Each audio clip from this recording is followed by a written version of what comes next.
Hello. I'm going to be talking about what's become known as the migrant crisis or the small boats crisis, because there's a law which has that name in it somewhere, which is supposed to be controlling the onrush of illegal migrants coming over from France.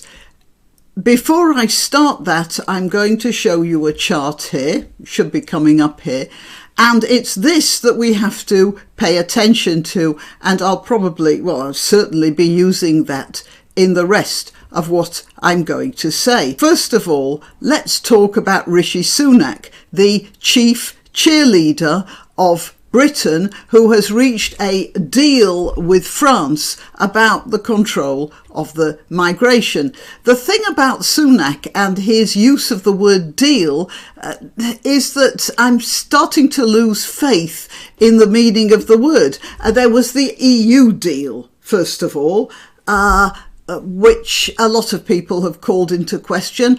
There was the Ireland deal, which a lot of people have called into question. And now it's the migrant deal. The word seems to have changed quite a bit since I was a kid. It used to mean a good business understanding between two groups or people. Now it appears to mean a humiliating capitulation on one side or the other. Let's have a deal. I lie down and let you walk all over me, and you walk all over me and grin, and that's a deal. Yeah, like the BBC with Lineker. I do hope that Lineker finds himself riding for a fall on this one, but it doesn't look like it so far. Anyway, Sunak gets so excited by these deals. Just after the Northern Ireland deal, he was jumping up and down like a hyperactive schoolboy. And he reminded me a lot of my dog. I'm not comparing him to a dog, by the way. I'm just saying that my dog gets so excited about things when we're taking him out for a walk. Oh, yes, this is going to be the best ever when I take him in the car, and I'm going to take him to town, and he's going to be sitting in the back seat for all the time I'm doing my shopping, or most of it anyway. Oh, going in the car, this is the best ever. I give him a load of kitchen leftovers for supper. Oh wow, supper, this is the best ever. It's such a sweet thing in a dog, their gratitude for whatever you do for them, their joy in whatever's happening. But it's a road to disaster for a prime minister. Anyway, now we have a migrant deal.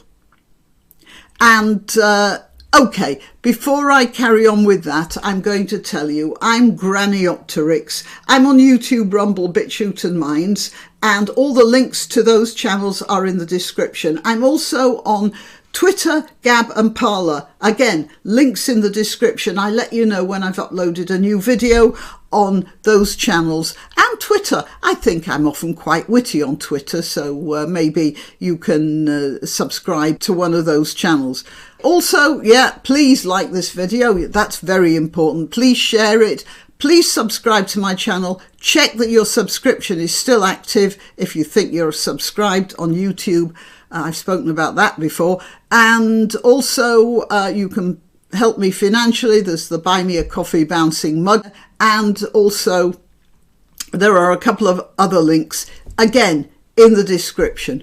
Let's get back to the latest deal. And I'll tell you about Macron. The French and the English have been historical enemies for a while, and certainly there's an animus against Britain in France. I'm not saying every Frenchman is a foaming at the mouth Anglophobe, but definitely there is a strand of anti-English feeling in France, and that wasn't helped when Britain left the EU. And as a matter of fact, the EU became very spiteful, and part of that spite was driven by one of the biggest members of the EU, which was France. And so now I'm going to be talking about karma, because when you allow your government decisions to pivot on spite you're just heading for a fall. So let's get back to this chart. It started, as you can see, let's see, I've got it here. It started with a few migrants, and France, you see, 2019, there were 299, that's nothing.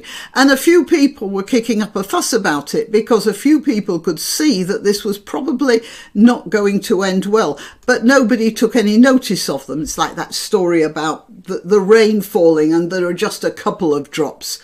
And then finally there's a hurricane. But the people who are talking about the couple of drops are considered hysterical idiots, aren't they? Anyway, so France was just letting these migrants in. And as the chart climbed, you see in 2020, it was 1,843. And then, of course, it seems to be going somewhat exponentially, doesn't it? In 2021, it was up to 28,526. Now, I have heard that the French Navy has escorted migrants from the coast when they've set out to the dividing waters between Britain and France, or France and Britain rather, and then just sailed back to France, leaving these people in the dinghies to be picked up by the British Navy and Coast Guard. Now, it's quite obvious that the French Navy or Coast Guard could have turned these boats back right at the beginning of their trips, but they didn't. And you have to ask why. And I'm sure that there was at least partly an idea that this was one in the eye for the Brits who'd left the EU and deserved everything they got. At the same time, of course, it was comfortable for them because it relieved them of the responsibility of looking after these people, many not that well behaved. So, although, as I understand it, the Brits kept asking to be allowed to participate in the policing and processing of such migrants, the French wouldn't let them do it. Now, there are certain reasons for that, and one of them would be, this is France, and we do our own stuff here in France. We don't need you Brits over here, which is, on the face of it, a reasonable position to take. And but the other thing was they didn't treat the problem as serious. It wasn't serious for them. They could relieve some pressure on the migrant camps, and they could get the added bonus of insulting or inconveniencing the British at the same time.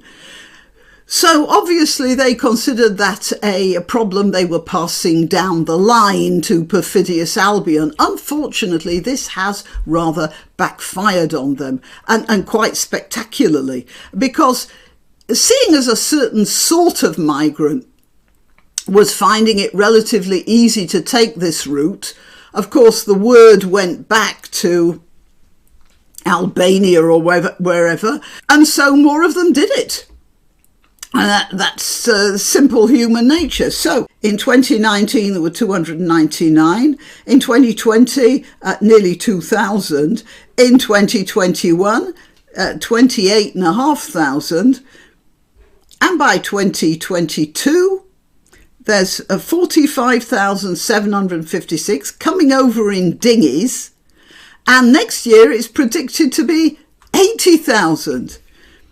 And although the French might have found it originally an amusing jape with regard to the British, what they weren't considering was that the migrants have to get to France first before they head off to Britain. And then they camp out in detention camps in France all along the coastal towns. Of course, the good residents of these towns are finding this overflow of combative young men somewhat irksome, and Macron is not very popular with them because, as France became known as a quick route to England, criminal gangs saw this as a business opportunity that was going to make them very rich, and they moved in on the game in force. So it's not only just a lot of unruly migrants hanging around now, it's actually organised criminals.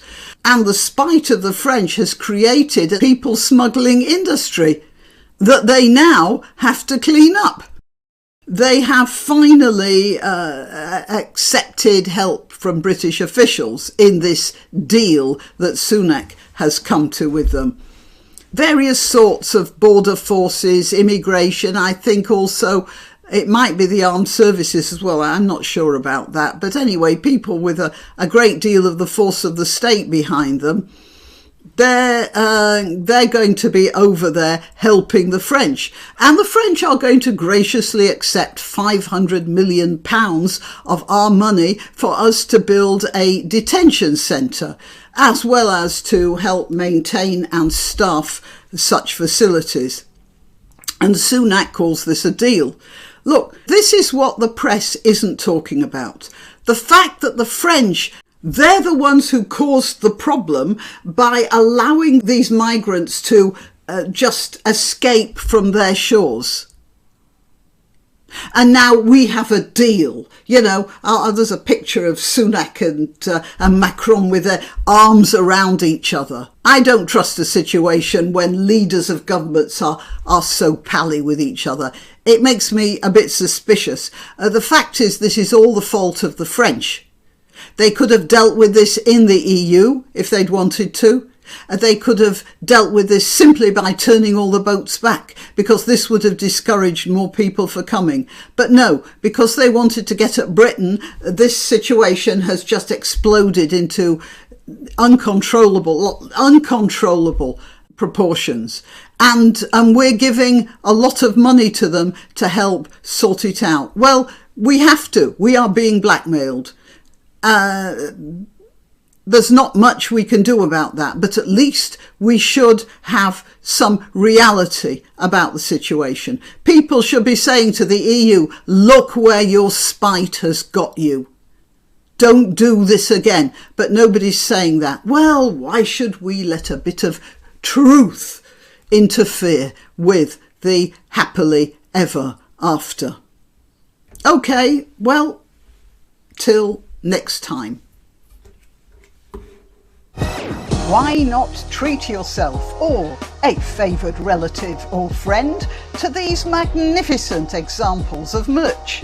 The mugs and t-shirts come in the granniopteryx design or Grambo with a firearm or the more deadly knitting needles. Go to www.granniopteryx.com and whatever platform you're watching this on, please click like, subscribe and share.